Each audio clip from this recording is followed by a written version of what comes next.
11.3b, inferences concerning the difference between two population or treatment proportions. All right, in our last lesson, 11.3a, we did a 2-prop z int. Now today we're going to be doing a 2-prop z test, so the hypothesis test version of that. So the first step when we do a hypothesis test is to set up a null and alternative hypothesis. So in this case, we're testing to see the hypothesis of whether or not there's a difference in two proportions of two groups. And our null is that the proportions are actually the same. So we write our null as P1 minus P2 is equal to 0, implying that there's no difference in those two proportions. And then the alternative would be, like always, just the greater than, less than, or not equal to version of that null hypothesis. All right, and feel free to change the subscripts to match whatever the context is in the problem. All right, so the null and alternative hypothesis is the first step. The second step we have is the conditions. Now it's going to be the exact same as the 2-prop z int. So it's the same conditions, all three of them. We have random samples. We have NP and Q for both groups are greater than or equal to 10, and then that the groups are independent.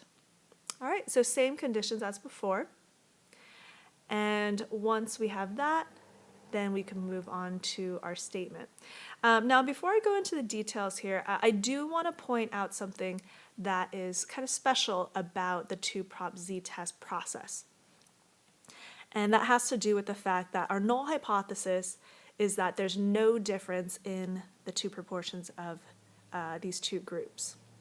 All right, so since we're hypothesizing that the two proportions are the same, what that means is that the standard deviation for each are also the same. So the standard deviations for the two groups are the same. And specifically, I'm talking about the standard deviation of the sampling distribution of the proportions of these two groups are the same. Because if you remember that formula is that right there. And since we're hypothesizing that the P's are the same, that means the Q's are the same. So therefore, the standard deviations will end up being the same. So since we have that, there's a special thing for these tests, which is called p-hat pooled. And p-hat pooled is when we combine all the counts to get one overall proportion. All right, so this is the formula, p-hat pooled, where you take all the successes in group 1 and pool it together with all the successes in group 2, and divide it by how many you sampled in group 1 plus how many sampled in group 2. So you literally are just pooling all the successes together and pooling all the sampled together. All right, so that's going to come into play. I'll show you where that comes into play a little bit later on. And continuing on, so we have our hypothesis, the null and alternative all set. Our conditions for the 2 proportion z test are going to be the same as yesterday. And once those conditions are met, we will use a normal model to do a 2-prop z test. All right, a 2-prop z test. Okay, so let's go ahead and see what this looks like.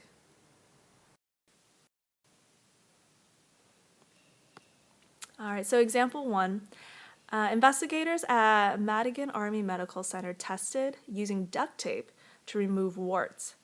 Patients with warts were randomly assigned to either the duct tape treatment or to the more traditional freezing treatment. Those in the duct tape group wore duct tape over the wart for 6 days, then removed the tape soak the area in water, and use an emery board to scrape the area. Ouch. This process was repeated for a maximum of 2 months or until the wart was gone. The data follows. All right, so the question is, do these data suggest that freezing is less successful than duct tape in removing warts? All right, so specifically they want to see if the freezing method is less successful than the duct tape method. All right, so let's go ahead and start with the null and alternative hypothesis. Okay, so step 1, we're going to set that up with our null being that the freezing method minus the proportion of success for duct tape method is equal to 0. Alternatively, we want to see if the freezing method is less successful. So the proportion of P sub F is actually less than the proportion of the duct tape, so giving us an alternative hypothesis of that. All right, our second step is to check our conditions. All right, so first we see that it wasn't a random sample, but they were randomly assigned right here. So I'm going to go ahead and say random assignment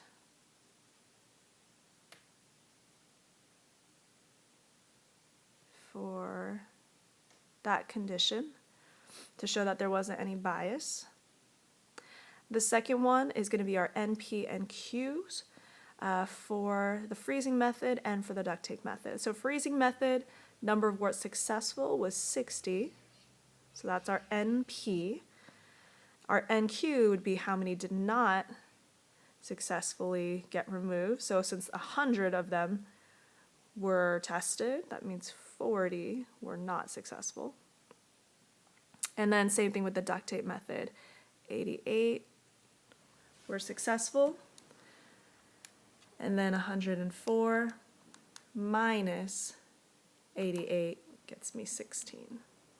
All right, so all of those are greater than or equal to 10, so that condition is also met. And we're just going to assume that these groups are independent. So independent groups. Okay, so we have our conditions met. Let's go ahead and write our statement. So I will use a normal model to do a 2-prop Z test. 2-prop Z test. All right. Now we go on to calculations, and this is where the p-hat pooled is going to come in. So the first thing we're going to do is go ahead and calculate p-hat pooled. So I'm going to take all the successes from the freezing method plus all the successes of the duct tape method divided by the sample of the freezing method plus the sample size of the duct tape method. All right, so adding those together, I get, let's see, 148 divided by 204, giving me 0.725. All right, and that is your p-hat pooled. And you do need to give me that number. You don't have to show me the work, but you do need to give me that number. Okay. Now to get our test statistic, you go to your calculators and hit stat, move over to test, and find 2-prop Z test, which is number 6. And for X1, we put the freezing method first in our null hypothesis. So I'm going to put 60 for X1, 100 for N1, 88 for X2, and 104 for N2.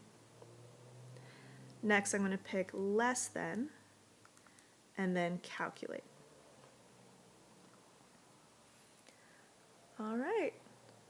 So there I have my test statistic Z as negative 3.938. Negative 3.938.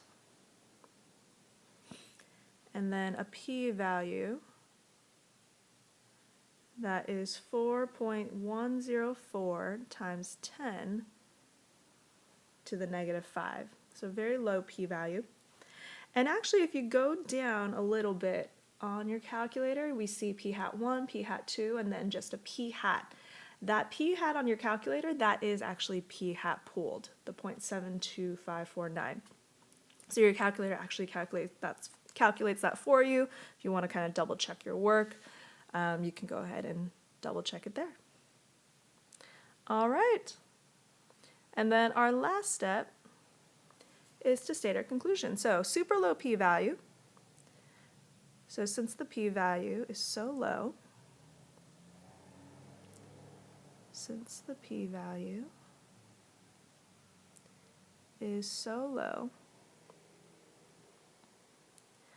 I reject the null hypothesis.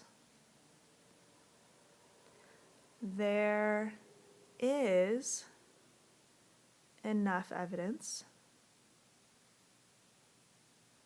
to suggest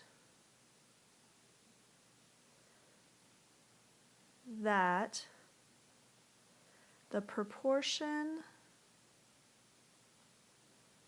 of warts removed successfully with the freezing method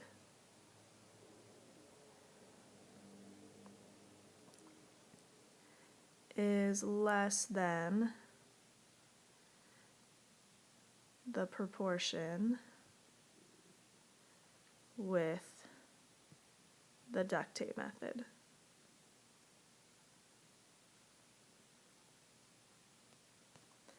All right. So in general, your final conclusion, your final statement, your final sentence should always be talking about comparing the proportion of the two groups. All right, so in this case, it was the proportion of warts removed successfully with the freezing method versus the duct tape method. And we said less than because the alternative also had less than. All right. So if you want to practice this a little bit more, go ahead and try example 2. And I'll pause the video if you want to try example 2, and then unpause once you're ready, and I'll have the answer up here for you. All right, so here's the answer for example 2. Starting with the null hypothesis, I have the null hypothesis of p sub 1 minus p sub 2 is equal to 0. And I just kept 1 and 2 because they have already labeled it group 1 and group 2. Alternatively, I have p sub 1 minus p sub 2 is greater than 0 because the question is, does the result, do they suggest that the support groups would be an effective way to help people stop smoking? So saying that that proportion is greater than the group without the support group. All right, secondly, I have the 3 conditions, either random samples or random assignment. Second condition, I have 46, 97, 30, and 121 are all greater than or equal to 10. And then we're going to assume independent groups. All right, so since those conditions are met, I will use a normal model to do a 2-prop Z test. P hat pooled I got was 0.2585.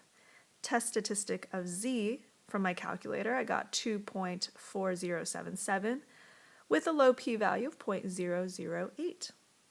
So since the p-value is so low, I rejected the null hypothesis, and there is enough evidence to suggest that the proportion of smokers who successfully quit smoking with a patch and support group is greater than the proportion of smokers with just the patch.